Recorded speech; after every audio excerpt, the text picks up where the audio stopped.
Espace TV, les grandes gueules, le top des GG. Bien, évidemment, on démarre, mon cher Paul, avec le Sénégal, roi d'Afrique. Le Sénégal, roi d'Afrique, le Sénégal qui s'installe sur le toit d'Afrique, après, disons, 2 tentatives infructueuses, en 2002, puis en 2019, en 2002 alors qu'Aliou Cissé était lui-même joueur, et en 2019, il était entraîneur, ils ont cru à leur chance, et aujourd'hui, ils ont su... Il a su répondre à ses détracteurs. Voilà. Allez, est-ce qu'on peut dire que c'était prévisible parce que cette équipe quand même était préparée? Non mais c'était l'une des équipes favorites au début de la compétition. Le Sénégal, il y avait le Cameroun et je crois il y avait le Nigeria. Et si je ne me trompe, l'Égypte aussi était sur la liste des pays favoris. Sauf que au cours de la compétition, dès le début, on a commencé à douter de la capacité de cette équipe du Sénégal. Mais moi, je ne vais pas revenir sur la compétition, je vais plutôt revenir sur Aliou Cissé et son équipe. Rappelez-vous que c'est depuis 2015 qu'il est sélectionneur du Sénégal. Et depuis 2015, il a échoué plusieurs fois. Et on a continué à lui faire confiance. Absolument. Contrairement à notre fédération guinéenne de football, puisque c'est là que je veux revenir. Ah oui, mais il a raison. Il faut en venir parce qu'à chaque échec du Sili, de facto, on change l'entraîneur. Il y a un manque d'habitude qui s'installe entre les entraîneurs et l'équipe nationale. À chaque compétition, on a un nouvel entraîneur. Il faut reprendre le travail. Il faut que l'entraîneur se réhabitue. Il faut que la machine se remette en place. Et on n'a pas confiance en nos entraîneurs locaux. Aliou Cissé, depuis 2015, il est entraîneur, il a cru à son projet. Il a subi 2 échecs, comme on le rappelle. Il a cru à son projet. L'État a cru en lui. La Fédération sénégalaise de football a cru en lui. Il a créé une espèce de... Il a créé une espèce de familiarité avec ses joueurs. Au Sénégal, c'était même plus une équipe de football, c'était une question de famille, avec à la tête le père qu'on appelait Aliou Cissé, puisque la plupart de ces joueurs qu'il entraînait, ce sont ses petits frères. Donc il a cru, et c'est le résultat aujourd'hui. L'Algérie a remporté la dernière CAN, c'était la même chose, c'était un entraîneur local à qui on a fait confiance, on continue à lui faire confiance. Je vais t'expliquer, c'est aussi simple que ça. Les Sénégalais, l'Algérie, dans le football, savent investir sur l'avenir. C'est aussi simple que ça. Lorsque tu construis un projet, que tu as quelqu'un qui, effectivement, comme Aliou Cissé, qui est là depuis 2015, et qui a plusieurs échecs, mais en qui on croit, qui construit un projet footballistique, ça donne ça aujourd'hui. Oui, malgré les attaques répétitives, notamment du joueur là, un peu fou là. Diouf l'a attaqué plusieurs fois. Au Sénégal, il y avait une inimitié qui s'était installée d'ailleurs entre eux, mais on a toujours continué à le soutenir. Et voilà le résultat aujourd'hui, c'est que le Sénégal est au toit de l'Afrique. Que la fédération guinéenne devient. La clé du match, mon cher Paul. D'abord, il faut rappeler que. Il faut rappeler la mine. Je vous explique. La clé du match. La clé du match. Parce qu'on a vu un grand match hier. La clé de la victoire, c'est ce que je viens de vous expliquer. La clé de la victoire, c'est ce que je viens de vous expliquer. Il coupe les micros maintenant. Il faut rappeler qu'Aliou Cissé, c'est un sélectionneur qui est né sous une bonne étoile. Le matin, je m'amusais avec les chiffres. À jouer avec les chiffres. Aliou Cissé en 2002. Il portait le numéro 6. Vous êtes des gourous maintenant? Les grandes gueules. Il portait... L'homme a travaillé. Il n'y a pas de chiffres. Il n'y a pas de chiffres. L'homme a travaillé. Il a travaillé. C'est le boulot. Voilà. Allez, merci beaucoup. Je vais fermer mon micro. Je disais qu'il est né sous une bonne étoile. Il portait le numéro 6 lorsqu'il a raté le penalty en 2002. Harry Camara est venu le consoler. Il a dit: je fais de la Coupe d'Afrique des Nations une priorité, une préoccupation personnelle. Et je jure sur tous les dieux, sur tous les saints, que je la donnerai au Sénégal. Même quand j'aurai raccroché mes crampons, je me reconvertirai en tant que sélectionneur pour donner cette Coupe d'Afrique des Nations au Sénégal.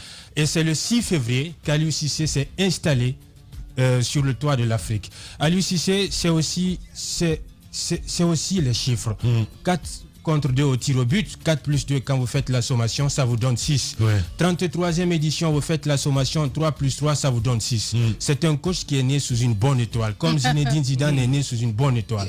Aliou Cissé, c'est quelqu'un qui a su aussi répondre de la plus belle manière aux déverseurs des critiques, parfois les plus malsaines et les plus abjects, qui frisent même à l'acharnement.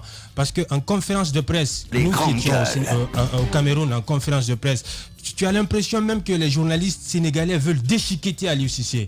Ils savaient qu'il était en sursis et que s'il ne remportait pas cette Coupe d'Afrique des Nations, on allait clairement et directement lui indiquer la porte de la sortie. Parce que le Sénégal était en mission. La mission du Sénégal, c'était pas seulement de participer à cette Coupe d'Afrique ou bien de disputer la finale. Disputer la finale pour le Sénégal reviendrait à du simple tourisme. La mission du Sénégal, c'était de broder cette étoile pour la première fois de son histoire sur son maillot. Et c'est ce qu'il a réussi à faire. Le Sénégal aujourd'hui, je l'ai dit le matin, c'est la petite France. Quand vous prenez le Sénégal, vous avez des centres de formation qui pilulent là, bien structurés. C'est un club qui vous déverse plus de 100 000 footballeurs professionnels à travers le monde entier. Vous avez l'embarras de choix. C'est l'équipe qui a la plus grosse valeur marchande en Afrique, avec plus de 335 millions d'euros sur la somme des individualités qui la composent. Vous avez une équipe qui est bien solide sur tous les compartiments, avec un monument dans les buts à la taille d'un albatros qui met en échec tous les face-à-face avec les adversaires, avec l'un des meilleurs défenseurs, le patron de la défense qui est Kalidou Koulibaly. Vous avez le chef de des transitions offensives et défensives au milieu du terrain, Idrissa Gana Gueye, et devant, l'équipe se remet au talent, à la pureté du talent du pied droit de Sadio Mané, qui a inscrit le penalty victorieux au Sénégal. C'est la somme de son opiniâtreté, de sa persévérance et également de sa capacité à avoir tous les pouvoirs, la responsabilité de créer une équipe non seulement solide, mais aussi à son image, selon son autorité, selon sa responsabilité et selon également sa prémonition, parce qu'il avait dit qu'il allait donner cette Coupe d'Afrique. Après, vous avez quand même le projet qui est là. Oui. Il a eu...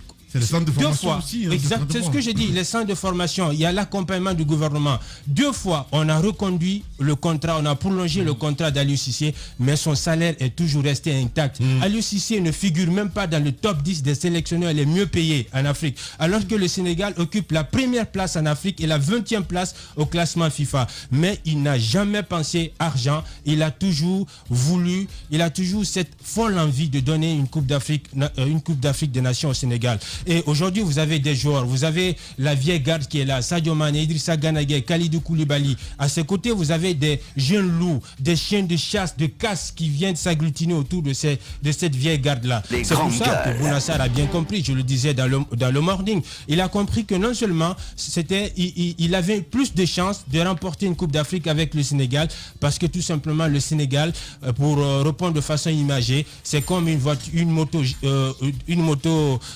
de GP dans laquelle de Formule 1 dans laquelle tu t'assois et puis qui vous amène à bon port, parce que vous avez tous les compartiments sont garnis, vous avez une constellation d'étoiles qui brille dans tous les compartiments du stade. Félicitations au Sénégal, comme pour dire que depuis 2015, on a fait tomber le mythe du sorcier blanc. À la fin, par exemple, du contrat d'Alain Giresse, le Sénégal n'était même pas sorti des phases de poule. Alors, les Sénégalais ont dit, mais pourquoi ne pas croire à une compétence locale?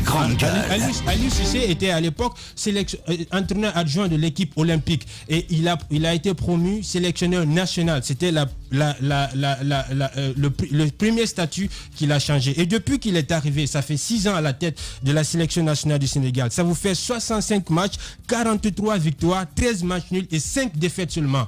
Et depuis qu'il est arrivé, le Sénégal occupe la tête de peloton au classement de la CAF et 20e nation de football au niveau de la FIFA. C'est juste un mérite, une consécration d'Aliou Cissé et de toute cette génération. Ce que j'ai aimé chez lui, c'est aussi son humilité. Parce que toutes les fois qu'on le critiquait, elle disait « Je ne suis pas borné. J'entends les critiques, parfois les plus malsaines, mais parfois les plus abjectes. Même quand je n'ai pas envie d'entendre, ma famille me le rapporte, ça me fait mal, mais je tire le meilleur de chacune des critiques pour m'améliorer. Il s'est amélioré, il s'est fait entourer des légendes du football sénégalais, et la Diouf qui était là au chevet de leur jeune frère. Et aujourd'hui, c'est l'accompagnement, l'investissement de tout le monde, parce qu'aujourd'hui, la mine, en ce monde du 21e siècle, le football est devenu un instrument de marketing politique et un échiquier sur lequel les nations évaluent leur supériorité suprématie. Aussi longtemps que la Guinée ne comprendra pas cela, on ne bougera pas d'un iota. Mais justement, écoutez, un instrument politique, Macky Sall d'ailleurs, qui s'est exprimé hier sur RTS 2 et qui disait que c'était prévisible. Il était censé d'ailleurs de faire un déplacement aujourd'hui dans un sommet, mais il a annulé. Et Mané, justement, qui a raté ce penalty et finalement qui se rattrape, mon cher Paul. Il a raté ce penalty, il a refusé de ruminer le penalty raté, même s'il a dit que c'est une longue histoire entre lui et le penalty. En 2019, il avait raté également le penalty, c'était contre le Cameroun, mais il a su, il avait cette capacité de résilience, parce que Mané symbolise la montée en puissance de l'équipe nationale du Sénégal, qui a eu quand même un parcours un tout petit peu clément par rapport à l'Égypte et qui est rentré poussivement et timidement dans cette compétition. Mané, il a su tirer le collectif. Quand vous ressassez le parcours de Sadio Mané, lorsqu'il a raté la finale de la Ligue des Champions, l'année qui a suivi, il a remporté la Ligue des Champions. Lorsqu'il a raté, par exemple, le Ballon d'Or africain au détriment de Mohamed Salah, l'année qui a suivi, il a remporté le Ballon d'Or africain. 2019, il rate la Coupe d'Afrique des Nations et 2022, Sadio Mané remporte la Coupe d'Afrique des Nations. Comme pour vous dire tout simplement que voilà un autre joueur qui est né sous une bonne étoile, lui qui a réussi à transformer son village en ville. Oui, c'est bien dit. Allez-y, Madame Yoro, bonjour. Bonjour Lamine. Bienvenue. Vous avez suivi le match cette fois-ci ou pas du tout? J'ai suivi cette fois-ci. Tant que c'est pas la Guinée qui joue. La finale, je suis venu, j'ai vu l'engouement, j'ai vu le dynamisme, j'ai vu cette fibre qui était en ces jeunes Sénégalais. Et je suis restée et je me dis que c'est ce qu'il nous faut. Il faut investir. Je l'ai dit la dernière fois, Lamine. Si nous voulons construire une équipe, il faut investir le capital humain. C'est la meilleure chose à faire. Évidemment. C'est la meilleure chose à faire et ça se fait dans la durée. Ça se fait ici, comme Paul l'a dit tout à l'heure, dès qu'un entraîneur échoue une fois, aujourd'hui les gens sont en train de s'en prendre à Kaba Diawara. C'est pas lui. C'est pas de sa faute. Lui, c'est pas un entraîneur. De sa faute. Lui, franchement, c'est pas un entraîneur. Arrête, Roby, arrête. Ce n'est pas de sa faute. On n'a pas d'équipe. Arrête, tu recommences. On a cité combien de joueurs dans cette équipe du Sénégal? Mais c'est pas un entraîneur. Je te suggère. On a cité ici. Oui, c'est votre point de vue. Vous dites toujours. Non mais attendez, vous êtes là à dire non, il faut investir dans non, on préfère la paix, Bangoura. Non, vous dites qu'il faut investir sur les personnes, mais en même temps, vous ne voulez pas que les gens se stabilisent, vous ne voulez pas qu'ils montrent le meilleur d'eux-mêmes, vous ne voulez pas prendre du temps, vous êtes pressé. Quand on est pressé, on perd. Il faut investir dans les personnes, il faut y mettre les moyens qu'il faut, il faut des centres de formation, il faut être patient. Kaba Diawara n'a rien à voir avec ça. Il n'y a pas d'équipe. Il n'y a pas d'équipe, vous avez vu ce qui s'est passé. Il n'y a pas de cohésion, il n'y a pas d'unité. Comment voulez-vous que des gens dansent ensemble quand personne ne maîtrise, comme on appelle les termes de la chanson, quand d'aucuns sont plus pressés que les autres, il n'y a pas de chorégraphie. On ne peut pas gagner avec ça. Il faut investir dans le capital humain, il faut investir dans les hommes, il faut mettre des centres de formation, il faut mettre les moyens. Imaginez, ici on se mobilise juste quand il y a un tournoi à l'international, tout le monde se mobilise, on prend des gens, on paye, on dilapide de l'argent pour rien, on les envoie à l'international. Si vous ne mettez pas les centres de formation, Lamine, on n'investit pas, les jeunes ne sortent pas des écoles. Le foot c'est à l'école aujourd'hui. Voyez regardez le match que les Sénégalais ont donné. Regardez le match. En fait, il n'y a pas eu de répit. C'est ça. Il n'y a pas eu une seconde de répit. Du début à la fin, c'est comme si... Le mental, c'est juste incroyable. Le mental est fort. Chapeau aux Sénégalais. Je pense que c'est comme cela qu'il faut faire si nous voulons aller loin, si nous voulons marquer l'histoire. Voilà, nous avons notre Nathalie Eneta, évidemment, ici maintenant. Allez-y, Nima, bonjour. J'ai l'impression d'écouter Radio Foot International. J'aimerais juste dire à ma tante que le Sénégal a remporté cette Coupe d'Afrique des Nations parce qu'ils ont un entraîneur et une équipe. La Guinée n'a ni entraîneur, ni équipe. N'importe quoi. Ni équipe. Je m'explique. Salou Cissé dont on parle. Les grandes gueules. Il a commencé par les catégories. Aliou Cissé, pardon. Aliou Cissé. Déjà, tu connais pas le nom de Aliou Cissé dont on parle. Il a commencé par les catégories. Non, je finis. L'entraîneur dont on parle. Non, franchement. Non, l'entraîneur. Qu'est-ce que vous laissez parler? L'entraîneur dont on parle. La différence entre un ballon ovale et un ballon rond. L'entraîneur dont on parle. Non. Évitons de faire des diversions. L'entraîneur dont on parle, il a commencé par des catégories inférieures. Ils l'ont pas pris pour le parachuter à la tête de l'équipe nationale. Il a pris, je vous dis, il a commencé en bas de l'échelle. Et c'est ça un entraîneur de football. Et Kaba Diawara, il n'a entraîné aucune catégorie. Kaba Diawara n'a entraîné aucune catégorie dans sa vie. Vous savez laquelle diplôme? Vous savez Kaba Diawara quel diplôme? Tous ses diplômes d'entraîneur. Alors je vous donne l'info ce matin. Je vous donne l'info ce matin. Il n'a pas encore ses 15 matchs pour avoir le diplôme de l'entraîneur d'une équipe nationale certifiée. Et cette information vous l'avez pas. Je finis. Le diplôme que Kaba Diawara, pour finir rapidement, il a un brevet. Il a un brevet d'entraîneur de football. Et celui qui a un brevet d'entraîneur de football, c'est un entraîneur des catégories U15. Parlons du match. C'est des catégories U15. Il n'a pas le droit de s'asseoir sur le banc du Sili national. Ça se fait qu'en Guinée. Je finis maintenant sur le Sénégal. Nous n'avons pas d'entraîneur. Il faut que ça soit clair pour tout le monde. Il n'a pas le diplôme nécessaire pour s'asseoir sur le banc du Sili. C'est comme Lamine Gaye et le Orea. La CAF lui a dit de ne pas s'asseoir sur le banc du Orea. Parce qu'il a un brevet. Il vient dans ce studio. J'espère qu'il va te démentir. Il sait pourquoi il n'est pas venu d'ailleurs. Alors, je continue. Je continue sur le Sénégal. Ils ont gagné. Le Sénégal, vous savez, c'est des générations. On a vu cette génération de 2002 avec Diouf et son équipe. Oui. Dès la Coupe du Monde. La Coupe du Monde de 2002. Dès la première rencontre avec la France, le Sénégal qui gagne. Et ensuite, ils gagnent contre la Suède. À l'époque, la Suède était une grande équipe. Ils font match nul avec le Paraguay. Et à l'époque, qui est aussi une grande nation de football. Donc en 2002, il y avait une génération en or qui existait. À partir de 2010, 2007-2010, il y a une crise. Il y a une rupture fréquente un peu avec cette génération et celle qu'on a connue après. Donc le Sénégal a commencé à tomber en quart de finale, ensuite en finale et en demi-finale. Mais c'est un travail qui a été fait. Parce que le Sénégal, d'abord, il faut regarder un peu, si vous regardez le dernier classement de la CAF par rapport aux championnats les plus dynamiques en Afrique de l'Ouest, vous avez d'abord le Nigeria. Après le Nigeria, vous avez la Guinée. La Guinée, c'est par rapport un peu à Orea qui a donné l'indice, parce qu'il est dans les compétitions africaines. Mais l'investissement, quand même, il y a un problème à ce niveau. Alors que le Sénégal, il y avait les académies, il y a une génération Sadio Mané. C'est des gens qui ont grandi dans des centres, qui se connaissent, qui ont tapé dans le ballon ensemble et qui ont eu la chance de s'exiler, de partir. Donc il y a déjà une base qui existe. Le football obéit à un principe, c'est comme une pyramide. Vous commencez par le sol, ensuite vous montez les murs et la toiture. Sauf qu'en Guinée, il fut des années ici, on commençait par la toiture.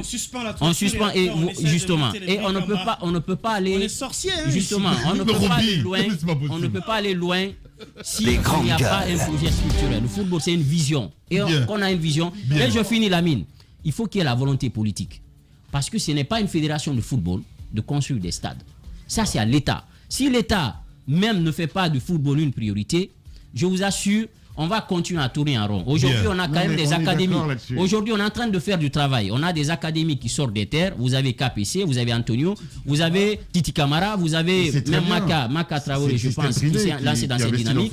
Vous avez le centre technique de Nongo, où vous avez les 15 ans, 16 ans, toutes catégories, même les jeunes filles, qui sont là-bas, qui sont assurés, qui suivent des cours comme les autres enfants dans les autres établissements. Et je pense que dans 10 années, ces enfants qui sont au centre technique de Nongo formeront notre futur dans le football. Donc voilà ce que j'avais à dire. Je pense que le football, c'est un travail dynamique qui se fait sur des années. Allez-y. Bon, alors moi d'abord, je ne comprends pas cet acharnement sur Kaba Diawara. Ça, c'est la première des choses. Non, laisse-moi finir. Tu as parlé. Est-ce que tu as joué au foot, toi? Excuse-moi, je ne confonds pas corner et penalty, mon cher ami. Ouais. Bref, moi, je ne confonds pas l'acharnement qu'il y a sur Kaba Diawara. Il a fait son travail. Il a fait son taf. Il a fait quel travail? Laisse-moi finir, bordel. S'il te plaît, merci. Eh ben. Ouais, laisse-moi finir. Là, on parle de foot. On parle de foot. Je m'énerve ce matin. On parle de foot, là. Bon. Alors, ce que je veux dire, c'est qu'est-ce qu'il arrive? On parle de son ami.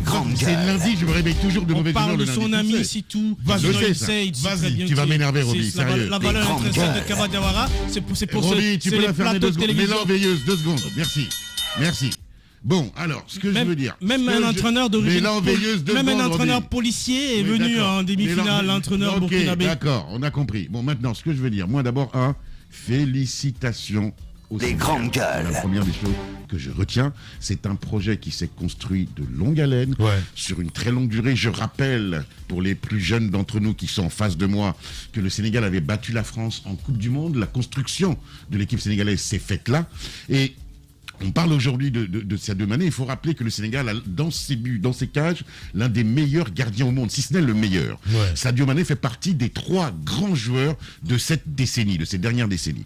Et puis, il y a une chose qu'on n'a pas encore travaillé en Guinée, c'est le mental. Quand tu vois le début de match de Sadio Mané qui rate un penalty, ça peut traumatiser n'importe qui. Lui, non, il joue en Angleterre, il a ce qu'on appelle en Angleterre le fight spirit. C'est-à-dire que ce sont des combattants. On élimine immédiatement un échec pour en faire plus tard quelque chose qui va te remuer, qui va non, tu me coupes pas la parole, 2 secondes, je finis la mine. Qui va te faire marquer pour ton pays. Et puis je voudrais rappeler, parce que j'ai entendu ces critiques-là ici, de la part sur mon extrême droite, j'ai entendu ici dire oui, la diaspora, ceci, cela. Je rappelle quand même, je voudrais rappeler que l'équipe sénégalaise est composée à 40% ou 50% même de diaspora, qui joue 70%, qui joue à Chelsea, etc. Donc c'est pas une histoire de diaspora. Encore une fois, c'est une histoire. Mais d'abord, c'est une histoire de construction. Avec le Sénégal avant d'aller jouer ailleurs. Non, il y a des enfants qui sont nés en France. La question n'est pas là. Mais non, mais ça c'est des fausses excuses. Je voudrais juste finir, Jacques. Monsieur de l'extrême gauche, on ne les a pas tous démarchés. Monsieur de ma droite, je rappelle une chose, que la question n'est pas là. La question, elle est que quand on veut aller loin, on ménage d'abord sa monture et puis surtout on la luise. Attends, j'ai fini. Il faut un projet de construction. Mettre des professionnels et des managers à la tête de la Fédération guinéenne de football et investir, et fou la paix à Kabal Gawar, et investir dans les futurs champions. C'est comme ça qu'on remporte la Coupe d'Afrique des Nations. Ahmed Kourouma, évidemment. Allez-y, mon cher Jacques. Voilà. Pas de taquin. Voilà. Je ne vais même pas parler de la Guinée aujourd'hui parce que j'ai eu le temps de m'exprimer suffisamment sur ça et je ne change pas d'avis sur ce que j'ai dit. Ce que j'ai envie de dire tout simplement ce matin en tant qu'Africain, je suis content pour le Sénégal. J'ai vu un pays se battre. J'ai vu des joueurs vraiment se battre pour honorer leur l'Égypte drapeau. aussi, c'est l'Afrique quand tu dis en tant qu'Africain. Oui, mais c'est ça. De toutes les façons, je suis plus proche du Sénégal. De toutes les façons, je ne suis pas loin de cet avis. Tu laisses débiter ces conneries. Je ne suis pas loin de cet avis. Peau noire. Bon, mais beaucoup plus pour les frontières. Parce que je les partage avec le Sénégal. Et donc, je suis content pour le Sénégal. J'étais très fier de voir ces joueurs se battre, ces jeunes mouiller le maillot. Et ils avaient à cœur vraiment cette compétition. C'est tout ce qu'on a demandé à nos joueurs. Peut-être vous pouvez perdre. Les gens ont félicité les Comores qui ont perdu face au Cameroun parce qu'ils se sont battus jusqu'au bout. Même le Burkina Faso qui n'a pas pu jouer la finale mais qui s'est battu jusqu'au bout. Si vous vous battez, on sent dans le regard que vous êtes battu. Mais quand vous ne vous battez pas, ça se sent aussi. C'est ce qui a été notre cas. Les responsabilités sont partout. Des Maliens aussi. Non, les Maliens se sont battus. C'est différent. Il y a que la diaspora guinéenne qui ne se bat pas. Même les Gambiens se sont véritablement battus. Il y a que la diaspora guinéenne qui ne se bat pas, évidemment.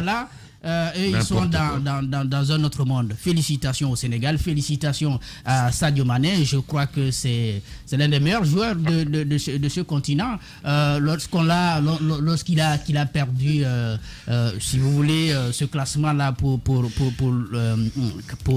Ballon d'Or africain, moi, ça m'a un peu touché. J'étais très peiné parce que je me suis dit qu'il méritait à cette époque, même s'il l'a eu après. Et puis les classements qui arrivent souvent de France Football pour le mondial où on ne les voit pas souvent, ces Africains qui sont quand même des brillants joueurs. Ils sont brillants dans leur club, ils sont brillants dans leurs équipes nationales, ce qui n'est souvent pas le cas pour certaines stars qu'on adore ici en Afrique, les équipes comme l'Argentin Lionel Messi qui ne brille que là-bas mais qui ne brille pas en Argentine. Je crois qu'il faut aussi voir ça souvent pour récompenser, n'est-ce pas, les compétences. Sadio Mané, c'est mon joueur, en tout cas pour la décennie à venir. Non mais quand on élimine une équipe, généralement les joueurs pleurent, mais le cas des Guinéens, c'est plutôt faire des selfies et aller sur Snapchat.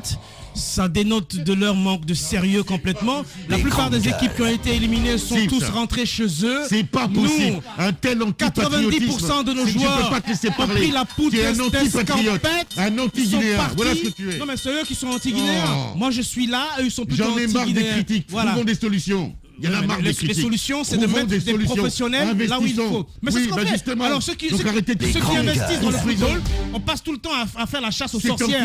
À ceux qui investissent dans le football en Guinée, je pense qu'il est important aujourd'hui que les joueurs locaux soient mis en avant et qu'on arrête de gaspiller beaucoup d'argent. Regardez le scandale autour du Sidi National. On a suspendu combien de joueurs qui étaient dans leur chambre en train de fumer la chicha et je sais pas moi. Mais vous ne voyez que le négatif, c'est incroyable. C'est de l'indiscipline totale. L'entraîneur n'avait aucune main mise sur l'équipe. Pour moi, Sadio Mané, c'était un leader. Naby Keita n'a pas eu le courage d'être le leader qu'il fallait pour cette équipe. C'est ça qui a. Est-ce que tu connais le parcours de Naby Keita pour oser même le critiquer comme ça? Est-ce que tu connais son parcours? Bien sûr. Est-ce que tu sais les sacrifices qu'il a fait pour arriver là où il est? Quel sacrifice? Quand on joue à Liverpool, qu'on est titulaire dans la meilleure équipe, dans l'une des meilleures équipes du monde, c'est qu'on a bossé. Mohamed Salah a pris ses responsabilités en demi-finale. On l'a pas ouvert, on a bossé. Naby Keita a bossé pour arriver là où. On va les amener au Cameroun. Espace TV, les grandes gueules, le top des GG. La ministre est avec nous dans ce studio, mon cher Roby, évidemment. C'est bien sûr Dr Diaka Sidibé, ministre de l'enseignement supérieur et de la recherche scientifique, à qui nous disons bonjour. Bonjour Madame la ministre. Bonjour Lamine, bonjour à toute l'équipe d'Espace TV. Bienvenue dans cette émission Les Grandes Gueules. Merci beaucoup. Comment ça va ce matin? Un peu fatigué avec le marathon qu'on a eu toute la semaine dernière, mais ça va dans l'ensemble. Ça va dans l'ensemble. Votre nomination, comment vous l'avez appris? Parce que vous avez peut-être jamais posé la question. Vous avez candidaté ou pas du tout? Pas vraiment. Sollicité. Sollicité. Entretenu. Échange, beaucoup d'échanges. Beaucoup d'inspections aussi, il faut le dire. C'était un processus assez difficile, compte tenu de mon état à l'époque. Mais c'était assez passionnant parce que c'était une première fois qu'on s'est confronté à ce type de recrutement dans l'administration publique en fait. Donc assez passionnant. Genre un entretien d'embauche. Oui, c'est ça. Pas vraiment, ça veut dire deux mots. Ça a deux sens, madame la ministre. Vous dites, on vous pose la question, est-ce que vous avez candidaté Pas vraiment, ça veut dire qu'elle a été sollicitée. Elle est sollicitée, oui, mais quand le mot pas vraiment vient éluder un peu le mot sollicité d'emblée. Oui, mais justement, c'est ce que je voulais demander. Mais à un moment donné. Qu'est-ce que vous entendez par candidater? Candidater, c'est démarcher, si vous me permettez le terme. Comme il est de tradition en Guinée. Vous nous dites non. Pas vraiment. Elle a déposé ses dossiers. C'est ça. Solliciter des bonnes personnes qui ont pensé qu'il y avait quand même une jeunesse dynamique qu'on pouvait consulter pour la mise en place de ce gouvernement de transition. Donc j'insiste là-dessus. Consulter, demande de CV, et puis voilà. Il n'y a pas eu de lobbying? Entretien d'embauche. Lobbying, je ne sais pas. S'il y a eu des gens qui l'ont fait un peu derrière, mais c'est la Guinée, quoi. Vous avez été contacté directement par le Premier ministre, le Président? À travers certaines personnes, oui. Donc j'insiste là-dessus, consulter. Voilà. C'est un système de cooptation. Voilà, c'est aussi simple que ça. De l'élite guinéenne. Eh ben oui. Moi, je sais pas. Et j'en suis ravi. Merci beaucoup, mon cher Ahmed. Je le disais tantôt, Diaka, je l'ai vu à la télé, je me dis, mais comment elle est brillante celle-là? C'est juste incroyable à se dire aujourd'hui que... Oui. Non, mais moi, je voulais dire qu'elle est plus jolie en vrai. Je l'avais vue à la télé, mais en vrai, là... Voilà. C'est plus simple. Voilà. Magnifique. Alors, en fait, je l'avais vu à la télé. Non, mais la mine qui fait que sourire. Toute l'équipe de GG perd son sens. Non, les questions vont venir. Mais quand même. Je vais avoir des éléments. Retrouvez-vous, les gars. C'est ça le problème en fait. Allez-y, mon cher Jacques Léwarino. Voilà, parce que là, Tamba, il se contrôle pas. Bon, avant d'aller dans les questions de fond, je vais quand même vous entendre parce que il y a eu un débat ici autour de vous n'étiez pas là encore. C'est M. Tamba à ma droite et Mafoudia Bangoura. La Mafoudia, c'est la rédactrice en chef de la télé. C'était autour de vous personnellement. J'ai dit vous personnellement parce que vous êtes venu au gouvernement en état de famille. Tamba n'avait pas apprécié ça. Souvent, il y arrive, il dit, mais quand on a besoin d'elle, comment elle va faire? Et Maf qui disait, mais qu'est-ce que tu fais? C'est une femme, elle peut être en état de famille à tout moment. J'ai envie de vous demander ce matin, comment vous avez géré cette période et comment va le bébé? Il se porte d'abord très bien, merci de le demander. C'est vrai que le moment de ma nomination a trouvé que j'étais pratiquement à 8 mois de grossesse. Je pense que vous avez tous été surpris, comme le chef de l'État lors de la première rencontre, effectivement, quand il m'a vu. Il était en même temps impressionné de voir que le profil qu'ils étaient en train d'évaluer pendant tout ce temps sur papier, en vrai, était enceinte. Donc, moi, je pense que ça a été un peu difficile pour moi, les temps d'attente et tout. Mais ça, c'est mal connaître aussi la personne que je suis. 2 ans plus tôt, en 2019, j'ai été nommée encore à la tête de l'Institut supérieur des mines et géologie de Bokeh. Et j'étais dans le même état pratiquement. J'étais à 7 mois de grossesse. Bien. Donc, voilà, ça n'a jamais été un handicap pour moi. Et la preuve est que j'arrive à concilier, à me préparer beaucoup plus mentalement, à gérer, à ne pas céder en fait à la pression autour de moi. Comment tu fais, comment je fais à mon rythme. Bien. Docteur Diaka Sizege, ministre de l'Enseignement supérieur, notre invité ce matin. Allez-y, Tamba. Il faut quand même une correction de cela. Non, je vous donne la parole, soyez sûr. Enfin, moi, j'aime charrier, j'aime bien rire. Et donc, ce que je dis, c'est que quand on est enceinte, forcément, c'est quelque chose de pénible. Ça en rajoute à la pénibilité du travail de ministre. Et en pareille circonstance, je poussais même le bouchon plus loin. Il vaudrait mieux éviter d'être enceinte lorsque l'État a besoin de vous. Mais c'était pour rire. C'était pour rire. Madame la ministre, c'était pour rire. Ce garçon est légèrement misogyne. C'est important de le dire. Et je l'ai dit en off. C'était pas à l'antenne. Voilà. Souvent, certainement. Madame la ministre. Mais c'est pratique, ça existe en fait. Ce garçon est légèrement misogyne. Bien. Allez-y, Madame. Parce que j'ai été enceinte, j'ai travaillé avec eux ici. Donc, ils font ça juste pour taquiner. Moi, je voudrais juste féliciter le président parce que, Lamine, il faut que je place ça. Ouais. Les femmes en état de famille rencontrent de sérieuses difficultés dans les entreprises. Il y a des hommes qui ne veulent pas prendre des femmes en état de famille. Et pourtant, ce n'est pas normal. La vie, elle fait partie en fait, la grossesse, l'accouchement, être nourri, ça fait partie de la vie. On ne devrait pas rejeter une femme justement parce qu'elle est en état de famille. En passant, soit dit en passant. Alors moi, je voudrais savoir, vous êtes arrivé à la tête du département, c'est une première quand même, une femme au ministère de l'Enseignement supérieur. Vous avez fait l'état des lieux. Quelle est la situation que vous avez trouvée en place? Merci beaucoup, Saïro. C'est vrai que l'enseignement supérieur est très profond dans son ensemble. Avec toutes les réformes qui ont été déjà faites, avec la vision aujourd'hui que nous avons de l'enseignement supérieur, l'état des lieux, on a débuté vraiment par des rencontres sectorielles à l'interne. Donc pour mieux connaître le département que je viens de prendre pour sa direction, en tout cas pendant cette période de transition, il fallait que je comprenne d'abord j'avais quelles personnes ressources. Quelle était la ressource humaine possible, disponible en fait à l'État entre octobre-novembre. Donc pratiquement, nous avons rencontré toutes les parties prenantes, des premiers au dernier, des rencontres de concertation. Qu'est-ce que vous faites dans votre service? Quelles sont les difficultés? Quelles sont vos perspectives? C'était pour mieux connaître mes futurs collaborateurs. À l'issue duquel nous avons commencé un peu à l'intérieur de Conakry et du Grand Conakry, à sortir aussi voir un peu certaines institutions. Ensuite, vous l'avez vu la semaine dernière, nous sommes partis à l'intérieur du pays. Pour cette première étape, ce n'est pas encore fini parce qu'il y a des universités aussi, des autres régions où nous ne sommes pas encore arrivés. Donc, on a posé un diagnostic en fait du système, et venant même du système, je pense que je connaissais aussi les problèmes auxquels sont confrontés les institutions d'enseignement supérieur, mais aussi les centres de recherche scientifique et de documentation. Donc on s'est dit il faut aller loin. Et moi je voulais pas surtout me lancer dans une quête de dire je veux tout de suite des résultats, ou en tout cas il faut commencer par là. Raison pour laquelle on s'est dit, on a porté l'initiative des JDC, les journées de concertation. On s'est dit avant de commencer quoi que ce soit en termes de réforme, il faut qu'on appelle à la concertation, qu'on écoute toutes les parties prenantes. Peut-être on nous dira ce qu'on n'aurait jamais appris en étant du système. Raison pour laquelle l'état des lieux nous a amené à dire tout de suite les JDC, ensuite les visites, et avec la lettre de mission qui m'avait été assignée par le chef du gouvernement, donc qui était très clair de ce qu'on voulait pour cette période transitoire par rapport à l'enseignement supérieur. Donc nous sommes en train encore de faire l'état des lieux, même si à côté nous avons une feuille de route très bien balisée, nous savons nos actions prioritaires, mais avec la tournée, j'avoue que certaines actions prioritaires vont être revues. En fait.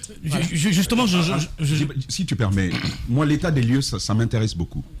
Alors, souvent, ce que les gens font dans le diagnostic, même en Guinée, ce que j'ai observé, c'est qu'on se concentre sur les états, pas sur les processus. Votre diagnostic, vous le faites comment? Est-ce que vous aussi, vous êtes au niveau des états, les effectifs, combien nous manque-t-il, combien nous faut-il sur les diplômes, mais finalement sur les processus, parce que c'est eux qui tiennent finalement ces états et qui introduisent une dynamique à l'intérieur des organisations. Les grandes gueules. Qu'est-ce qui est fait de ce côté pour cerner là où le bas blesserait sur les rapports, les interrelations, les liens hiérarchiques, et puis même la poursuite des résultats? Quel travail se fait à ce niveau? Bien, à ce niveau, en fait, c'est vrai que dans tous les départements ministériels, on a un bureau de stratégie de développement, les BSD, donc qui travaillent vraiment sur tout ce qui est procédure au niveau de la stratégie du département. Mais au-delà de cela, nous avons mis comme axe prioritaire dans notre feuille de route la gouvernance. C'est vraiment le cadre réglementaire, les procédures, les process. Est-ce qu'il faut les dématérialiser ou pas? Est-ce qu'il faut impliquer telle personne? En fait, on a fait une sorte de hiérarchisation au niveau de toutes les activités que nous sommes en train de mener. Oui. À partir de mon cabinet, du secrétariat général, des services déconcentrés, aujourd'hui, on a une lisibilité en fait pour chaque action. Quelles sont les procédures? Est-ce qu'il faut les écrire? C'est vrai que malheureusement, dans le secteur privé, public, il n'y a pas souvent les manuels de procédure de gestion. Donc ça, c'est inscrit actuellement sur la feuille de route de tous les départements ministériels. Donc il faut qu'on réfléchisse procédure et qu'on puisse l'implémenter en fait au niveau départemental. Donc à ce niveau, comme je le disais tout à l'heure, nous sommes en train de baliser notre propre chemin avec la petite expérience que nous avons et la jeunesse, le dynamisme qu'on a aujourd'hui. On sait très bien qu'il ne faut pas rester derrière, dire je veux atteindre ce résultat demain. Tout est limité dans le temps. Ouais. Parce que comme vous le savez, nous sommes en période transitoire. On n'est pas en train de faire des miracles, certes, mais il faut qu'on balise vraiment les réformes profondes et surtout structurelles à venir, en fait. Alors c'est vrai que vous avez commencé à travailler d'abord, à actualiser votre département, qui est un département très stratégique. Mais ce que font les autres pays, ils le font bien, ils font du spot marketing. Est-ce que dans vos stratégies, vous avez un peu fait l'étude de marché au niveau des entreprises pour ne pas gaspiller les formés? Parce qu'en Guinée, il y a des traditions qu'on forme beaucoup dans un domaine donné et après l'employabilité n'est pas là, alors que les entreprises ont d'autres besoins. Est-ce que vous avez pris contact avec des entreprises pour voir la masse de besoins des entreprises pour pouvoir orienter les formations à ce niveau-là? Effectivement, en fait, c'était l'objectif même des journées de concertation. C'était d'impliquer le secteur socio-économique dans la définition même des compétences, mais aussi des programmes de formation. Parce que comme tout le monde, on le sait tous, qu'il y a ce diagnostic franc que tout le monde fait de l'enseignement supérieur. Nous formons des diplômés, nous formons des chômeurs, et tout de suite, tout le monde parle d'adéquation formation-emploi. Donc on s'est dit qu'avant de lancer n'importe quelle réforme, je pense qu'il faut écouter justement ce secteur pourvoyeur d'emploi, ce secteur socio-économique, mais aussi les partenaires techniques et financiers, les organismes internationaux qui quand même sont là et financent des projets dans le secteur de l'éducation. Donc on s'est dit qu'il fallait les écouter. C'était l'essence même en fait des journées de concertation et on s'est rendu compte qu'il y a quelque part le manque de participation du secteur socio-économique dans la définition, mais même l'évaluation aussi des programmes de formation. Parce qu'un programme aujourd'hui peut être pertinent aujourd'hui, mais dans 10 ans, il ne l'est plus, parce qu'il n'est plus adapté aux besoins justement du secteur qui emploie. Madame la ministre, si on pose un peu le regard sur votre département, ce secteur, on a l'impression que tout est priorité parce que les universités en Guinée sont devenues des fabriques à chômeurs. En fait, on forme des vrais faux chômeurs. Et l'autre aspect qu'on a constaté, c'est l'effectif dans les universités. Ça se pose avec acuité. Il y a également ce que Roby dit, l'inadéquation entre la formation et la demande. Le besoin sur le marché, parce qu'on forme plus de littéraires que de personnes qui pourraient avoir. Et la Banque mondiale a fait une étude en 2020. Ils disent que 60% de la population africaine, dont l'âge varie entre 18 et 35 ans, dans les années à venir, vont se tourner vers l'entrepreneuriat. Et en Guinée, nos universités ont été structurées pour former des fonctionnaires et non des chefs d'entreprise. Est-ce que vous tenez compte de tout ça? Il y a le facteur temps dans la transition. Quelles sont vos priorités à date pour aller rapidement, pour ne pas se disperser? Ça, c'est ma première question. La deuxième, si la régie est prête, je voudrais voir cette photo qui a défilé sur les réseaux sociaux. Ah oui. Alors ça, sont les dortoirs de l'université de l'Abbé. Les images sont choquantes. C'est comme des prisonniers. Comment des gens peuvent exceller dans un tel environnement? Et qu'est-ce que cela vous a fait, vous inspire dans un pays où vous avez un seul DAF qui s'est tapé 13 milliards selon les audits qui sont devant la CRIEF? Comment comprendre tout cela? D'accord. Merci beaucoup, Djiba. En fait, je voudrais commencer par l'image. on était très choqués. Ouais. Personnellement, après le passage dans les dortoirs, j'ai vu les étudiants autour de moi et j'avais perdu mes mots. Ouais. Et dans ma délégation, il y avait certains qui étaient tellement touchés qu'ils étaient presque larmes aux yeux. Et puis on s'est demandé, mais comment est-ce qu'on peut former des élites dans ce sens? En tant que mère, en tant qu'épouse et en tant qu'enseignante, ça m'a touchée à un point que je ne pouvais pas l'imaginer en fait. Je sais qu'aujourd'hui, peut-être qu'il y a beaucoup d'autres institutions dans la même situation, mais qu'on ne verra pas. Si on n'était pas parti, peut-être qu'on ne l'aurait jamais su. Peut-être que ces photos... La politique des dortoirs, peut-être, puisque ça a disparu, au fait, dans notre pays. Ça a disparu parce qu'on était sur, depuis 2007, pardon, je pense qu'on est parti dans le système externat. Donc aujourd'hui, peut-être les réflexions, nous sommes en train de le faire parce qu'après cette tournée-là, on s'est rendu compte quand même qu'il faut créer un cadre de vie. Il y a des privés qui veulent investir dans ce secteur. Il y a une autre question de Dibab, excusez-moi que je n'ai pas répondu, c'est par rapport aux priorités. Et comme je l'ai dit, avant la mission, sincèrement, nous avions nos priorités. Parce qu'aujourd'hui, on a une feuille de route validée sur 4 axes. Il y a la gouvernance, au niveau du département, mais au niveau des concentrés par rapport à tous nos EPA. Ensuite, il y a l'enseignement supérieur, la réforme, l'enseignement, les étudiants, les process par rapport aux orientations. Mais ensuite, on a le volet, le troisième, c'est vraiment sur la recherche scientifique et l'innovation technologique.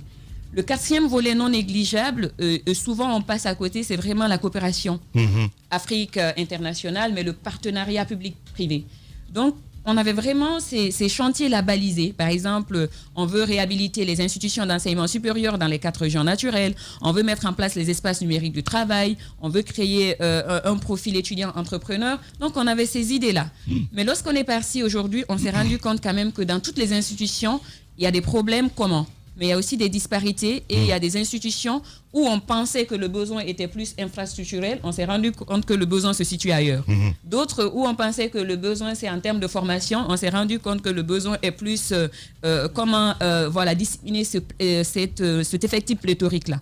Donc cette tournée-là, je suis sûre que ça nous a un peu formaté, très sincèrement. Voilà. Et la définition de nos priorités, ça suivra en fait. Par rapport au travail que le BSD, l'ANAC, parce qu'on a mis une commission technique par rapport aux réflexions justement, aux remarques et aux recommandations qui sont sorties des journées de concertation. Cette équipe, pendant que nous étions en tournée, il y avait une équipe technique en train de sortir en fait tout ce qui a été dit au niveau des JDC pour qu'à partir de cette semaine, qu'on sache sur quelle base partir. Justement, avec les notes, c'est très important. Docteur Dakar Sidibé, notre invité ce matin, allez-y. Parfait. Alors, 2 questions rapidement. La première, c'est un prolongement de la question de Diba. Dans le cadre de cette tournée nationale, nous savons que vous avez été à Kindia, à Pastoria notamment, où nous avons un institut de recherche en biologie appliquée. Tout à fait. Et c'est à Kindia, c'est l'IRBAG. Oui. Mais des informations que nous avons, l'institut, le centre qu'il vous a été donné de visiter, c'est le CREMS. Et ce centre, c'est un centre qui a été installé là avec la collaboration de Russal et qui n'est même pas sous la tutelle du ministère de l'Enseignement supérieur, qui relève du ministère de la Santé. Sciemment, d'après les informations que nous avons pu obtenir, le directeur général de l'IRBAG, qui relève de votre département, vous aura conduit à visiter un autre centre, donc un centre autre que celui que vous deviez visiter, qui en vérité ne dispose d'aucun équipement et qui depuis finalement, le monsieur se fossilise là depuis 2014, d'après les informations que nous avons. Qu'en est-il, Madame la Ministre? Est-ce que vous avez visité ce centre-là, l'IRBAG? Pour commencer, c'est la première question. Oui, nous avons été à l'IRBAG et comme nous l'avons fait d'ailleurs dans toutes les institutions, je pense que ce que vous venez de dire, c'est une information aussi que j'apprends dans vos studios. D'accord. Certainement que voilà, on nous a envoyé dans un... dû vous informer. Voilà. Non, mais en fait, on a laissé le soin. On pense qu'entre adultes, quand même, on a laissé le soin au chef d'établissement de nous faire visiter en fait les infrastructures des institutions d'enseignement ou de recherche qui relèvent d'eux. Donc si donc, ça, on est parti peut-être dans un centre qui ne relève pas forcément de l'enseignement supérieur. Bon, je l'apprends comme vous. Hein. Non, ça sert de cache-misère. Oui, par rapport à la sédentarisation, moi je n'appelle pas la fossilisation parce que les fossiles quand même en termes géologiques, c'est des milliers d'années. Oui, je sais bien. Elle est prof. Elle est prof, il faut le rappeler. C'est vrai que parfois excessif, mais c'est le second degré. Alors, ce que je veux dire, si tu permets, et l'IRBAG, d'après nos infos, depuis 2014, c'est quand même au moins 1 milliard de budget l'année. Si l'on vous a ainsi dérouté, on vous a envoyé ailleurs, je pense que ce serait important que vous reveniez. Je ne vous demande pas de repartir à Kindia, mais c'est important que vous y alliez et que vous voyez effectivement ce qui est en train de se passer. Très bien. Et je ne sais pas si vos équipes de communication suivent aussi votre page Facebook, parce qu'en dessous, effectivement, il y a eu pas mal de retours. Un étudiant de Farana, de l'ISAV de Farana, qui a même dit que lui, c'est la première fois qu'il a su qu'il y avait un centre informatique au sein de l'Institut. Est-ce que finalement, tout ça, vous vous êtes intéressé à ces questions-là? Les fonds du département, ils vont où? C'est là que je posais la question des process, les pourquoi et les comment. Les process sur comment on appelle ça, le document que vous évoquiez tantôt, ça je comprends, c'est très administratif, mais dans le quotidien, c'est finalement là que l'on peut déceler ce type de problème, et on souhaitait quand même le relever parce qu'il y a plusieurs témoignages concluants à ce sujet. D'abord, par rapport à vos dernières interventions par rapport au process, je pense qu'il y a 2 semaines de cela, le chef de l'État, il a dit clairement lors du Conseil des ministres par rapport à la mise en place des conseils d'administration. Je pense qu'ils vont être désormais garants de la bonne gouvernance et des process au niveau des institutions, des EPA en général. Moi, j'ai eu déjà cette expérience à l'Institut de Bokeh, où j'avais un CA très fonctionnel et qui était vraiment garant de toutes les procédures que j'entamais en fait par rapport à l'institution. Je pense qu'un CA fonctionnel peut résoudre par rapport à l'implémentation en fait des process. Par rapport à Farana, c'est un constat également que nous avons fait parce qu'on avait été interpellés très sincèrement avant que nous arrivons sur les lieux. Et en fait, cette question, je l'ai posée dans toutes les institutions où nous sommes passés. Parce que quand vous voyez un laboratoire, vous savez si le labo là est opérationnel ou pas, s'il a été utilisé ou pas. J'ai été directrice d'un laboratoire à l'Université Roi Mohamed VI il y a quelques années. Je sais que les travaux pratiques sont salissants. Quand les étudiantes passent dans un laboratoire, ça se voit tout de suite. Donc le constat, on l'a fait et nous avons donné des instructions fermes. Mais par rapport à Farana, par exemple, les laboratoires de Farana, nous venons d'investir dedans. Vraiment. Même le bâtiment qui porte, parce que quand les choses sont faites, il faut vraiment avoir de la hauteur et de le dire. Le laboratoire qui était là-bas, où j'ai même fait la remarque là-dessus, il faut mettre les étudiants à l'épreuve, il faut les mettre en salle, qui cassent. C'est ça aussi les travaux pratiques. Le centre informatique, justement, ils l'ont dit aussi, qu'ils n'avaient pas vu, ça a été dépoussiéré la veille de notre arrivée. Justement, nous, on a surfé donc sur la vague. On les a dit, s'il y a des centres à date, même s'il n'y a que 3 à 4 ordinateurs, il faut les mettre à la disposition des étudiants. Et c'est dommage, excusez-moi de vous interrompre, mais c'est dommage. C'est une tournée où on veut faire l'état des lieux. L'autorité qui peut vous aider à régler votre problème, vous vous cachez d'elle finalement. Alors c'est soit que on a magouillé sur quelque chose, on a sauté sur la grenouille comme on aime à le dire, finalement sur des choses qui reviennent à tout le monde, ou que l'on n'a pas compris sa vocation finalement. L'abbé, en raison des dortoirs que vous avez eus, ils vont certainement avoir une réponse, une solution à leurs problèmes. Mais à Kindia Lirbag dont on parle, on vous dribble carrément, on vous envoie dans un autre centre. C'est pour cacher sa médiocrité. Finalement, on en saura je comprends plus, pas la logique. certainement, comme je l'ai dit tout à l'heure, on apprend peut-être à nos dépens, mais on fera nos investigations. Et s'il vous plaît, je pense qu'il y a une problématique qui viendra se poser dans les semaines à venir en fait. Parce que lors du conseil interministériel d'il y a 2 semaines, j'ai présenté en fait un état des lieux de la recherche scientifique et de l'innovation technologique, à l'issue duquel quand même il y a eu des recommandations et nous sommes venus avec des propositions, c'est-à-dire comment rationaliser les centres de recherche scientifique. Ensuite, comment mettre en place un fonds compétitif. Donc ce travail-là est en train d'être fait par rapport au centre de recherche, justement. Donc on aura la quintessence de tout ça, j'en suis persuadée. Alors Madame la Ministre, je vais reprendre un terme que vous n'aimez pas, c'est-à-dire fossilisé. Je vous confirme que l'enseignement en Guinée en général est fossilisé et qu'il faudrait le dater au carbone 14 pour savoir à quand l'innovation... Oui, c'est très violent, mais c'est la vérité. Cela étant, moi je voudrais revenir, parce qu'on a fait vous avez fait l'état des lieux de votre ministère, certes, bravo et félicitations. Je voudrais revenir quand même à l'essence de votre mission, qui est la formation des élites. Les élites, que vous les formez pour qu'elles servent l'État, pour qu'elles servent l'armée, pour qu'elles servent les religions, c'était dans le temps, etc. Et vous connaissez, je suppose, ce qu'on appelle le système dual. Donc le système dual qui est un système qui privilégie en fait l'apprentissage c'est-à-dire l'alternance entre les entreprises privées, dans les entreprises, et l'enseignement qui est, qui est distillé aux futures élites. Alors, comment dans un pays où il n'y a pas d'industrie, où il n'y a pas de grandes entreprises, on peut former des élites à l'alternance, donc au système dual? Première question. Deuxième question qui me paraît la plus importante à mes yeux, vous arrivez dans un département où vous avez une mission régalienne qui est celle de, comme je l'ai dit tout à l'heure, de former les élites de demain. Comment pouvez-vous supporter le manque de moyens criards, donc le petit budget que l'État vous alloue? Ça, c'est la première des choses. Et comment pouvez-vous, avec un tel budget, révolutionner, parce que là, il s'agit vraiment d'une révolution, l'enseignement supérieur? D'accord. Merci beaucoup. Je pense que vous allez être satisfait tout à l'heure parce que l'un des points que vous venez de signaler est justement inscrit en fait dans la feuille de route du ministère. C'est-à-dire la mise en place, le système dual, oui, d'accord, de l'alternance. Cette année 2022, le projet pilote école-emploi. Normalement, nous devons pouvoir nous pencher là-dessus. Nous avons commencé déjà à porter des réflexions auprès de certaines entreprises de la place qui peuvent être les partenaires pilotes en fait dans ce sens. Donc ça, c'est déjà fait. Au niveau du budget, c'est vrai qu'on forme des élites. Et la formation de l'élite demande des moyens. Beaucoup de moyens.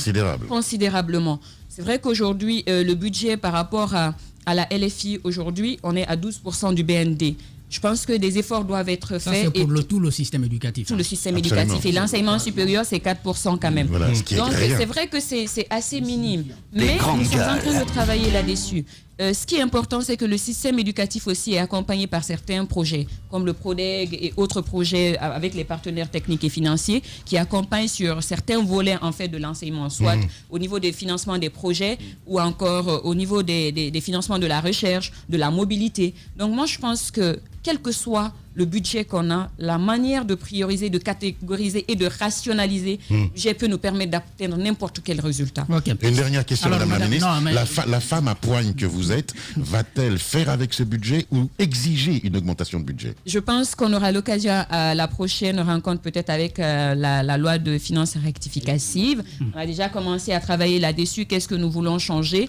Et nous sommes en train, avec les autres partenaires du système éducatif, de voir sur 2023 comment le budget de l'éducation peut être vraiment considérable en fait. Parce que Madame, je vais vous amener sur la question de la formation des formateurs. Très bien. Parce que quand vous êtes arrivé, et ça je parle du CNRD dans l'ensemble, vous avez mis à la retraite, je vais dire tous ceux qui avaient droit à aller à la retraite. Et du côté de l'enseignement supérieur, on a pu entendre que vous avez créé un problème. Le problème, c'est d'envoyer les maîtres de conférences à la retraite. Et ce qui fait qu'à la base, vous avez la majorité des enseignants titulaires de master ou de maîtrise et qui continuent à donner des cours, ce qui est anormal. Donc aujourd'hui, qu'est-ce que vous avez comme plan, même si c'est la transition, mais c'est un problème que vous avez créé, qu'est-ce que vous avez comme plan pour résoudre, n'est-ce pas, ce problème? Ça, c'est la première question que je pose. Et je pose aussi la question par rapport à l'ANAQ, qui évalue, n'est-ce pas, la qualité des programmes. On voit souvent les institutions, mais les programmes dans les institutions. Nous voyons donc les résultats qui sont parfois donnés et puis derrière, il y a des critiques.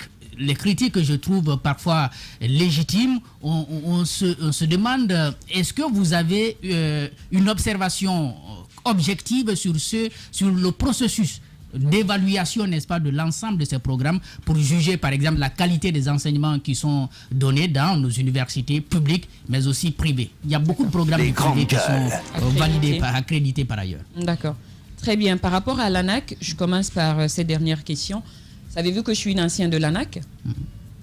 Je ne savais pas. Voilà. Félicitations. Donc, quand j'ai été nommée à Bouquet, j'étais à l'ANAQ en tant que chef de département enseignement technique et formation professionnelle. Donc après professeur Oulari, il y a 3 départements, c'était l'enseignement sup, l'enseignement technique et la recherche scientifique. L'ANAQ, par rapport à l'ANAQ, je connais le process de l'ANAQ parce que nous avons été les premiers recrues de l'ANAQ pour épauler professeur Oulari quand on était passé en 2018. Donc tous les textes réglementaires de l'ANAQ, je connais la quintessence. Les voyages et tous les partenaires qui nous ont aidés à créer ces standards-là, au Sénégal, au Maroc encore, en fait, tout le process, il est connu. Il y a une vraie lisibilité là-dessus, en fait, sur ce qu'est en train de faire l'ANAQ. Et moi, je pense que l'ANAQ, aujourd'hui, est un bel outil pour l'enseignement supérieur en termes d'assurance qualité, en termes de qualification et en termes de mise en place des process. Vous allez voir ensuite, aujourd'hui, en n'étant pas membre de l'ANAQ, je suis aussi experte nationale en termes d'évaluation. Vous allez voir les sessions passées, en plus en mettant de côté les conflits d'intérêts, j'ai participé à l'évaluation de certaines institutions d'enseignement. Les process sont là, les standards sont là. Voilà, tout est clairement défini que quand vous partez évaluer, même vous qui profane dedans, vous lisez les textes. L'enseignement supérieur est régi par les textes réglementaires. C'est comme quand vous prenez une procédure, on te dit A plus B, il faut d'abord détailler A, ensuite aller à l'étape suivante B. Donc, ces procédures-là, l'ANAQ, ça a été vraiment travaillé, en fait. Ça, Madame la ministre, est-ce que le problème, c'est les procédures? Est-ce que c'est la qualité des évaluateurs? Je connais des évaluateurs qui sont à l'intérieur de l'ANAQ, très très bon profil, et c'est moins le problème finalement. Mais il y a des observations qui sont faites, des rapports qui sont rendus, et la grosse question aujourd'hui, c'est comment on les intègre au système pour le qualifier, l'améliorer. Finalement, je pense que la question de Jacques va devoir envoyer à ça. Tout à fait. Je suis d'accord avec vous, mais ce que vous ignorez, avant que l'ANAQ n'emmène les évaluateurs dans les institutions d'enseignement supérieur, il y a d'abord une auto-évaluation que l'institution elle-même fait. Ensuite, dépose un rapport d'auto-évaluation. C'est ce que les évaluateurs prennent, ils vont dans l'institution pour vérifier maintenant le contenu de ces points-là. Par exemple, si vous avez dit que vous avez un R+4 et que partout il y a les toilettes, ils vont vérifier toutes les informations que vous avez données. Donc, si vous avez dit qu'un standard a été atteint, alors que lors de la visite de visu, le standard... Je prends par exemple un exemple pour un institut qui a fait son auto-évaluation et qui dit, par exemple, nous avons un programme de journalisme qui répond à toutes les normes, et puis vous arrivez, les évaluateurs arrivent, ils vont devoir contacter les enseignants, mais également les étudiants. Qui choisit les étudiants et les enseignants à interroger? Est-ce que c'est l'ANAQ ou c'est l'institut? Non, normalement, c'est l'institution qui propose ceux-là qui doivent être rencontrés. Vous ne pensez pas que ça pose un problème là? C'est la procédure. En fait, on ne peut pas choisir. Par exemple, moi, dans le cadre de ma mission, vu que j'étais préparée, je savais ce que je voulais avoir comme information. On a choisi sur le tas. Mais on n'a pas mis aussi de côté, en fait, ceux-là que l'administration ou les représentants des étudiants étaient là, parce qu'il ne faut pas faire de l'exclusion aussi lorsque vous partez pour chercher une information. Il faut écouter toutes les parties prenantes. Madame, moi, je suis bien placé aussi pour parler de ce type de processus, et Jacques a raison de poser cette question-là. Vous pouvez, bien entendu, vous en tenir au Il veut peut-être dire qu'il y a l'anomalie quelque part. Vous pouvez vous en tenir ce que je peux vous donner aussi, excusez-moi. Vous savez, on peut constituer un échantillon aléatoire. Oui, mais vous pouvez trier. Moi, j'ai eu la chance de le faire plusieurs fois dans les expertises. Voilà. Quand je viens, parce que je sais que le standard par rapport aux enseignants et aux étudiants suppose que ça soit des étudiants, en fait... un mélange d'étudiants, pas que des étudiants sortants, pas que des étudiants de la première année, des étudiants à tous les niveaux. D'où ma question. Oui. Est-ce que finalement, ça ne pose pas la légitimité d'une révision de ces process-là? Maintenant que vous êtes aux affaires, est-ce qu'une telle démarche ne pourrait pas... Parce qu'on connaît le Guinéen. Pour réparer l'anomalie, on veut le dire. Oui, peut-être qu'il peut y avoir des rencontres de concertation peut-être avec l'ANAQ, et aucun texte n'est figé aussi. On s'adapte au fur et à mesure la question de la formation des formateurs, c'est vrai que après les retraités... Madame la ministre. Pardon, je réponds à Diba et je vous reviens, Ahmed, s'il vous plaît. Donc, pardon, à Jacques plutôt, pas à Diba, à Jacques par rapport aux retraités. C'est vrai qu'un nombre considérable est parti quand même à la retraite par rapport aux professeurs titulaires. Par ailleurs, il y a des textes réglementaires de l'enseignement supérieur, et puis il y a la loi L015 par rapport au statut des fonctionnaires de l'État. Donc à ce niveau, en fait, ceux-là qui étaient professeurs titulaires et qui sont partis à la retraite sans avoir 70 ans, ils ont été réhabilités. Ça, c'est une information que je vous donne. Ils ont été, oui, en fait, c'est 70 ans. Donc, s'ils avaient la tranche de 60-65 ans qui sont partis, il y a les textes, en fait, qui l'ont dit pour l'enseignement supérieur. Donc, ceux-là qui sont des professeurs titulaires, donc, ils ont été réhabilités au niveau de l'enseignement supérieur. Par ailleurs, ça ne corrige toujours pas notre déficit en termes de professeurs titulaires. Parce qu'on a ce calcul de ratio titulaire et enseignants et étudiants. Dans toutes les universités, le bas blesse à ce niveau. Donc, aujourd'hui, les mesures que nous sommes en train de développer, justement, c'est d'accompagner ces jeunes-là qui sont détenteurs soit d'un master ou d'un doctorat, ou qui ne sont pas, qui sont en cours, de les amener vraiment dans le renforcement de capacités. Vous allez financer leur formation. Oui, c'est ce qu'on est en train de faire. Vous avez vu les appels à candidature? On a lancé l'appel à candidature. D'abord, qu'est-ce qu'on a fait? On a rétabli les critères de sélection. Parce qu'avant, personne ne savait sur quelle base son ami était sélectionné. Et pendant ce temps, il a déposé son dossier et ça n'a jamais été pris. Nous, on a mis les critères par un arrêté et on a envoyé dans les institutions d'enseignement supérieur. Désormais, nous allons ouvrir 2 plages d'appel à candidature. Pendant tout le mois de février, pour la première tranche de l'année universitaire, et pendant le mois de juillet. On a fait cet appel à candidature qui a été lancé le 1er février et qui va être clôturé le 28 février. Pour justement voir, en fonction des moyens, vous avez vu, je vous parlais tout de suite de 4% du BND, en fonction des moyens que nous avons sur la ligne formation des formateurs, voir quel programme on peut vraiment financer. Et vraiment, il y a de la transparence que nous voulons mettre en avant, mais aussi la quintessence par rapport aux besoins exprimés par les institutions d'enseignement supérieur. Chacun a exprimé aujourd'hui, lors de notre passage, formation des formateurs, formation des formateurs, formation des formateurs. Voilà, le ministère de l'enseignement supérieur a lancé l'appel à candidature. Madame la ministre, je vous envoie terre à terre. Je vous envoie terre à terre sur ce processus parce qu'il y a beaucoup de questions autour de ce recrutement-là. D'accord. Alors, je veux un exemple. Si je suis intéressé à ce processus-là, à quelle hauteur, par exemple, le ministère va prendre en charge ma formation? Est-ce que j'ai le choix de l'institution où je vais me former? Est-ce que c'est en Guinée, en Afrique ou en dehors du territoire? Et quelles sont les mesures qui vont garantir une chance égale à chacune des candidatures d'être choisie si elle en a les qualités? Déjà, la première chose, c'est le critère. Raison pour laquelle, si vous n'avez pas de critères qui sont vraiment définis, vous passez à côté, en fait, du choix. Donc, les critères sont là. Nous comptons vraiment suivre le critère. Par rapport à l'enveloppe financière maintenant, vous savez, aujourd'hui, quand vous partez vous inscrire, que ce soit à l'interne en Guinée ou à l'extérieur, il y a des coûts de formation que l'institution d'accueil va vous... C'est ce que vous devez joindre à votre dossier et le soumettre, quel que soit le montant. C'est pas vous qui l'avez défini quand même. Si c'est une université étrangère où les coûts de formation sont entre 8 000 pour les masters et 12 000, vous soumettez avec l'attestation par rapport au prix de formation. Et les billets aussi sont pris en charge. Vraiment, que ce soit la voie est ouverte. Que ce soit pour les formations à l'intérieur de la Guinée, au niveau de l'Afrique, au niveau de l'Europe, c'est de soumettre les candidatures. Et vraiment, je le réitère à nouveau, en fonction des moyens que nous aurons, nous allons financer le maximum par rapport à ceux-là qui sont en situation de classe. Et si on parlait un peu, Madame la Ministre, d'égalité des chances. Vous savez on va pas refaire la guerre des écoles entre le public et le privé. En tous les cas, je vais pas vous emmener là-bas, mais j'ai un petit souci, c'est que l'école publique aujourd'hui, donc ça va du primaire jusqu'à votre niveau, au niveau de l'enseignement supérieur, ne remplit plus son rôle, ce qu'on appelle l'ascenseur social. C'est-à-dire que je vois aujourd'hui dans notre pays une disparité entre les enfants d'ouvriers, de menuisiers et les enfants de cadres, de l'élite, qui eux ont la certitude, de par les moyens de leurs parents et de par l'accessibilité qu'ils ont à l'enseignement privé, qui est quand même en Guinée de qualité, d'avoir effectivement une forme de formation. Ce que les enfants d'ouvriers, encore une fois, n'ont pas. Cette chance-là, l'État, normalement, le leur doit, mais l'État, il faut le dire, il faut qu'on se le dise, a démissionné. Donc, qu'allez-vous faire pour rétablir cet équilibre, ce devoir de l'État, que tous les jeunes Guinéens aient une égalité de chance au départ et peut-être même à l'arrivée, en fonction de leur capacité, parce que ça s'appelle l'élitisme, d'accord? Et deuxième question, Madame la Ministre, moi, j'ai encore un souci aujourd'hui fondamental, c'est la réforme de l'enseignement.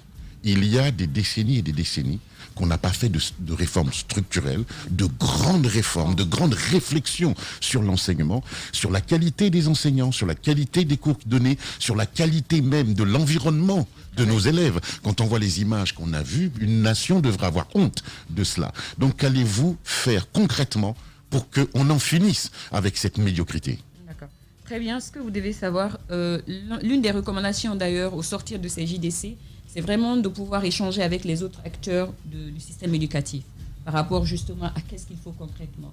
Vous savez, il y a le gouvernement précédent, le secteur éducatif était en train de réfléchir justement sur les états généraux de l'enseignement, de l'éducation, donc avec les 3 départements. Nous y avions pensé aussi quand nous avons pris fonction. Mais on s'est dit, est-ce qu'on ne sort pas vraiment dans le timing de la transition de se lancer sur de telles propositions? Donc on est vraiment aujourd'hui, et quand vous prenez de façon isolée, vous prenez l'éducation nationale, aujourd'hui on est quand même en train d'aller vers la culture du mérite, raison pour laquelle on a institutionnalisé quand même la semaine du mérite avec le ministre Guillaume Having. Au niveau du ministre Alpha Bakar, un travail de fond est en train d'être fait aussi par rapport à la formation professionnelle. Moi, je pense qu'à nous, désormais, nouvelle autorité, de pouvoir s'engager dans l'adéquation ou en tout cas dans cet engagement-là de dire que l'éducation doit être une priorité pour l'État guinéen. Et c'est ce que nous sommes en train de faire voir. Raison pour laquelle tout le monde est à l'intérieur aujourd'hui pour remettre cette confiance-là qui a été perdue en fait d'attendre. À l'État. Voilà. Oui, mais comment faites-vous pour redonner cette chance? Des propositions concrètes vont venir. Pour l'instant, il faudrait qu'on crée vraiment ce cadre de dialogue-là et on échange beaucoup les 3 ministères justement par rapport à tout ce qu'on est en train de faire. Et vous avez parlé tout à l'heure des réformes. C'est vrai qu'il y a eu des réformes. Il y a eu beaucoup de textes, il y a eu beaucoup d'assises par rapport à l'enseignement supérieur. Aujourd'hui, qu'est-ce qui peut changer? C'est vraiment la nouvelle dynamique que nous avons aujourd'hui, avec la mise en place vraiment de bonne gouvernance au niveau de l'administration. Aujourd'hui, nous avons une équipe, je parle au niveau de l'enseignement supérieur, nous avons la plus jeune équipe, le plus jeune trio en fait, au niveau du gouvernement. Entre mes chefs de cabinet et les secrétaires généraux, c'est la plus jeune équipe en fait au niveau gouvernemental. Ça veut dire qu'il y a une volonté manifeste en fait. Nous avons la détermination et nous ne voulons pas faire les choses comme avant. Nous voulons qu'il y ait un changement, mais que le changement soit inscrit de façon durable en fait. Pas que profonde et pas que survoler en fait ou encore apporter des solutions d'urgence. Je l'ai dit lors de mon discours au niveau des JDC. C'est vrai qu'il y a eu beaucoup de réformes, mais les réformes ont été pour peut-être corriger des solutions urgentes, alors que la réflexion aujourd'hui, nous prenons tout ce qui avait été fait avant. Nous ne les négligeons pas, nous ne faisons pas non plus table rase. Parce que faire table rase, c'est oublier un peu son passé et oublier d'où l'on vient. Nous allons prendre tout ceci en compte avec les nouvelles recommandations formulées lors des JDC, faire un travail de fond, technique de fond et poser les jalons d'une réforme structurelle, durable et inscrit aussi dans le temps. Voilà. Le savoir à l'heure chez les grandes gueules ce matin avec Dr Diaka Sidibé, ministre de l'Enseignement supérieur, de la recherche scientifique, de l'innovation. Voilà, elle est avec nous ce matin. Allez-y, Madame Hiro. Alors, dernière question. Docteur, moi, je ne sais pas si vous avez fait le constat avec les JDC, notamment, je veux parler de la pléthore. Ici, à Symphonia, à l'ouverture, nous, on envoyait des équipes de reporters sur le terrain, des équipes de reportage sur le terrain. Quelquefois, il y a des étudiants qui sont obligés de rester dehors, suivre les cours à travers la fenêtre. Pourtant, il y a suffisamment d'espace. Qu'est-ce qui est prévu pour changer cette donne-là? Est-ce qu'il y a de la construction qui est prévue? Qu'est-ce qu'on peut faire pour améliorer cela? Justement, pour aller rapidement sur sa question, la deuxième, c'est le factuel. Tout récemment, on a vu des étudiants qui ont manifesté. Et il y avait même un mémo qu'ils ont sorti et ils disent que le transport, ils ont apporté une réflexion, ils demandent des bus. Et à date, qu'est-ce que vous faites à ce niveau? Parce que ça a défrayé quand même la chronique. D'accord, très bien. Je commence par la question de Moussa Yoro. Par rapport aux effectifs pléthoriques, nous avons fait également le constat. Vous allez penser que c'est seulement à Symphonia. Partez aussi à l'intérieur, à Kindia, nous avons vu des étudiants installés 6 à 7 sur les bancs. Vraiment. Et j'ai même fait la remarque en fait au recteur directement. Vous savez, la capacité des institutions d'enseignement supérieur a évolué dans le temps. Mais les bâtiments sont restés celles qu'ils étaient datant. C'est vrai qu'il y a des projets de réhabilitation, d'extension aujourd'hui être en place, mais qui demandent aussi des fonds, des financements. Nous nous sommes fixés comme objectif par rapport aux effectifs pléthoriques justement de réhabiliter les amphithéâtres, les institutions d'enseignement supérieur, avant la fin de cette période de transition, pour vraiment désengorger les salles de classe que vous avez aujourd'hui. Si vous partez à Gamal, par exemple, il y a aujourd'hui des amphithéâtres qui ne sont pas encore vus. Ces derniers temps, on est souvent sur le chantier, on est en train de mettre la pression pour débloquer vraiment les choses. À Symphonia aussi, il y a l'amphithéâtre d'Ibril Tamsirnian qui est vraiment pratiquement achevé, donc les étudiants vont pouvoir aller dans ces amphithéâtres-là. Il y a un bloc pédagogique qu'on est en train de financer depuis arriver. C'était avant la rentrée, le problème était posé. Donc, on est en train de travailler sur ces aspects-là afin de désengorger. Mais ce n'est pas un travail qui se fera du jour au lendemain. Il y a une question de moyens derrière. Il y a une question de dynamisme aussi par rapport aux responsables d'institutions, d'aller aussi vers d'autres partenaires que de compter que sur le... Comment comprendre quand même, docteur, permettez que je vous interrompe, comment comprendre que depuis toutes ces années, qu'on n'ait pas pu, par exemple, qu'on n'ait pas pu aller vers des bailleurs pour agrandir, parce que quand vous partez à Symphonia, c'est énorme, c'est un domaine vaste comme cela. Comment est-ce qu'on... Il y a de l'espace. Comment se fait-il? Il n'y a pas de fonds, il n'y a pas eu de projet dans ce sens? Laissez-moi vous dire qu'il y a vraiment de l'espace au niveau de nos institutions, très sincèrement. Ne pas reconnaître aussi qu'il y a certaines institutions qui se démarrent, c'est de passer à côté. Ils ont aujourd'hui des projets de plans de développement infrastructurel et même des plans de développement stratégique. Je pense qu'il y a cette culture de gouvernance qu'il faille aussi envoyer vers les institutions d'enseignement ou les responsables d'institutions d'enseignement supérieur. C'est d'aller vers, par exemple, les partenaires. Moi, je l'ai fait à Bokeh. Privé. Moi, je l'ai fait à Bokeh. Tous les financements, tous les chantiers entamés à Bokeh sont vraiment des financements soit du fonctionnement de l'institut ou des partenaires. Il faut avoir cette culture-là un d'aller chef avec d'établissement qui ne se bouge pas pour développer, n'est-ce pas, son institut. Est-ce que le département peut le sanctionner? Parce que vous ne pouvez pas être là et attendre seulement que le budget arrive. C'est la culture du changement, cette conduite du changement, sincèrement, c'est le volet 2 de la gouvernance chez nous. Espace TV, les grandes gueules, le top des GG.